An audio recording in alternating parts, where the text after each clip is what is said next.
வாழ்த்துக்களை சொல்லிட்டாரு வெற்றி தலைவருக்கு.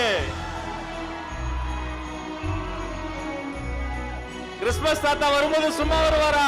இன்னும் ஸ்பெஷல் கெஸ்ட் கூட்டு வராரு.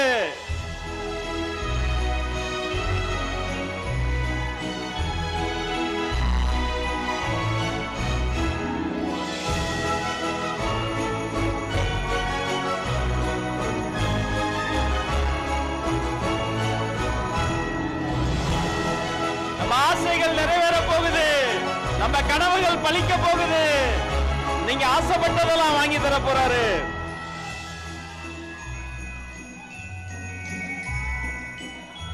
குட்டி குட்டி குழந்தைகள், வானத்து நட்சத்திரம் எல்லாம் பூமிக்கு இறங்கி வந்து விட்டன. இதோ அந்த தேவதைகள்